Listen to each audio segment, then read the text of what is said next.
Assalamualaikum warahmatullahi wabarakatuh. Alhamdulillahirabbil alamin. Wassalatu wassalamu ala asrofil anbiya wal mursalin Sayyidina Muhammadin wa ala alihi wa sahbihi ajma'in, amma ba'du. Sahabatku yang beriman, yang dirahmati Allah, di video kali ini semoga kita bisa mendapat pelajaran dan semakin meningkatkan keimanan kita kepada Allah Subhanahu wa Ta'ala. Amin ya Rabbal Alamin. Sebelumnya mari kita mengenal terlebih dahulu semua anak-anak Nabi Muhammad Sallallahu Alaihi Wasallam yang berjumlah 7 orang, sebagaimana yang disebutkan dalam kitab Tariq Al-Hawadis wal Awal An-Nabawiyah karya As-Sayyid Muhammad bin Alawi Al-Maliki Al-Hasani, putra-putri Rasulullah Sallallahu Alaihi Wasallam adalah sebagai berikut.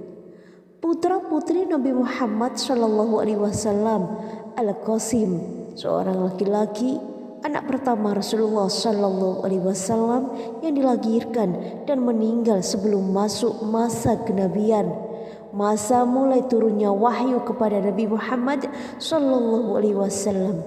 Ketika meninggal, ia masih berusia 2 tahun. Abdullah, putra Nabi Sallallahu Alaihi Wasallam yang disebut juga At-Thayyib, At-Tahir. Ada pula yang berpendapat bahwa nama lainnya adalah At-Thayyib, bukan At-Tahir. Mengenai kelahirannya ada yang berpendapat bahwa ia lahir ketika telah masuk masa kenabian, tetapi ada pula yang mengatakan kalau ia tak pernah menemui masa kenabian. Zainab, anak perempuan Rasulullah Sallallahu Alaihi Wasallam yang tertua, melahirkan anak yang bernama Ali dan Yahya, yang keduanya meninggal waktu masih kecil. Ruqayyah, putri Rasulullah Sallallahu Alaihi Wasallam yang diperisti oleh Utsman bin Affan. Beliau melahirkan seorang anak yang bernama Abdullah. Putri Rasulullah Sallallahu Alaihi Wasallam ini wafat pada hari ketika Zaid bin Harisah menyampaikan berita gembira tentang kemenangan kaum muslimin dalam pertempuran Badar.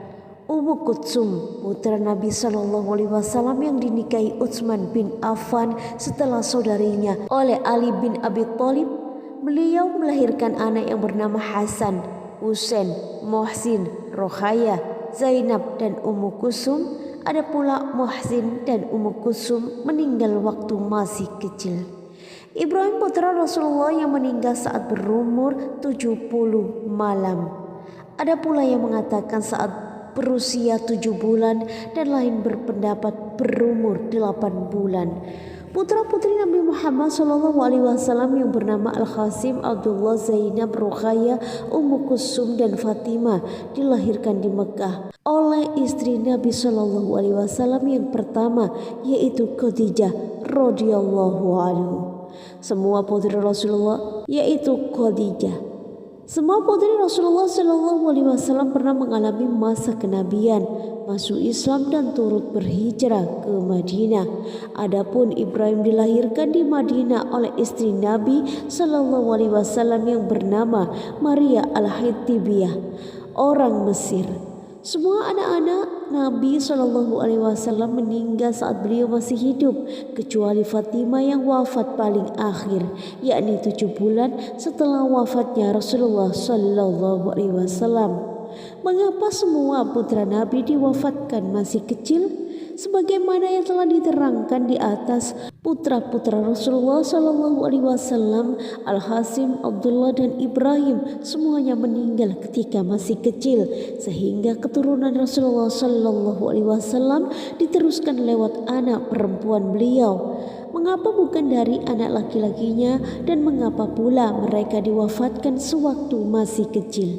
Ini karena Nabi Muhammad SAW telah ditetapkan sebagai Nabi terakhir, sebagaimana yang dinyatakan oleh Allah Subhanahu wa Ta'ala dalam Al-Quran Surah Al-Ahzab ayat 40, yang artinya, tetapi dia adalah Rasul Allah dan penutup para Nabi, dan adalah Allah Maha mengetahui segala sesuatu.